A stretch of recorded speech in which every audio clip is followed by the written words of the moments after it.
నమస్కారం అండి. ఇప్పుడు గత 5 సంవత్సరాలుగా నేను ప్రభుత్వాన్ని కూడా విజ్ఞప్తి చేస్తున్నా, వైజాగ్ ప్రజలను కూడా, ఆంధ్రప్రదేశ్ ప్రజలను కూడా ఏంటంటే, ఈ ధర్మారెడ్డి నిన్నే నేను మీడియాలో చూశాను, ఆయనకి 7 రోజులు సెలవు మంజూరైందని.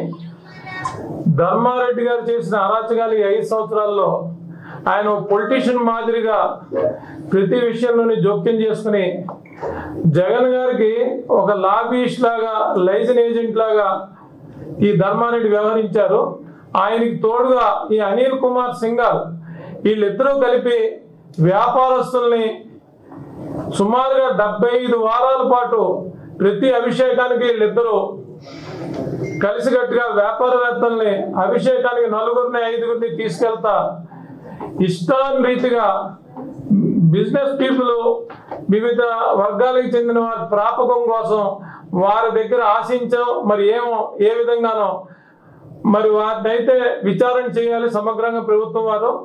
ఎందుకంటే 75 వారాలు సీసీ ఫుటేజ్ కానీ ఆ డాక్యుమెంటేషన్ ఎత్తిన అంటే ఒక ధార్మిక సంస్థని అడ్డగోలుగా ఇష్టారీతిన ఈ ధర్మారెడ్డి అనేవాడు కానీ సింఘాల్ గారు కానీ దీన్ని స్వప్రయోజనాలకి వాడి ఆయన్ని తొందరగా అయితే రిలీవ్ చేయకూడదు. ఎందుకంటే ఆయన సూపరింటెండెంట్ కూడా నాకు తెలిసి చాలా దగ్గరలో ఉంది. ఆయనపై తగు విచారణ అయితే మేము తప్పకుండా చేయిస్తాము.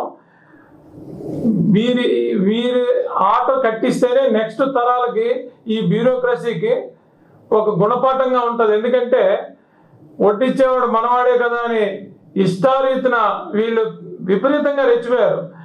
అక్కడికి ఆయనకి ప్రకృతి కూడా చాలా శిక్షలు విధించిన ఆయన దానికి ఏమి లొంగేటట్లేదు. ఈ అవసరమైతే ఈ భూములు కూడా అలర్ట్ చేశారు టీటీడీలో పైన గెస్ట్ హౌస్లకి, కాటేజీలకి.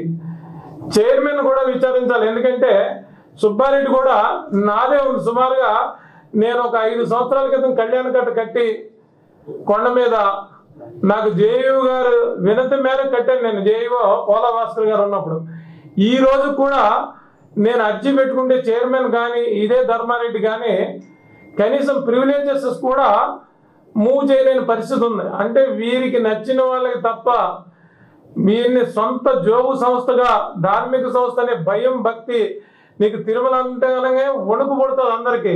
అలాంటిది ఏమాత్రం భక్తి ప్రవక్తులు, భయభక్తులు ఏమీ లేకుండా ఇష్టాన్ని రీతిన చెలరేగిపోయారు వీళ్ళు. విజ్ఞప్తి చేస్తున్నాం ఏంటంటే వీళ్ళ తాలూకా దోపిడీల్ని ఎవరికి ఏ అసౌకర్యం కలిగింది, ఎలా కలిగింది, ఎప్పుడు కలిగింది అనేది కూలంకుషంగా ఏసీబీ వారికి కానీ మా తెలుగుదేశం పార్టీ కార్యాలయం కానీ మీరు తెలియజేస్తే దాన్ని తగు విధంగా మేము చర్యలు తీసుకుంటామని మీ అందరికీ సభాముఖంగా తెలియజేస్తున్నాం. నమస్కారం.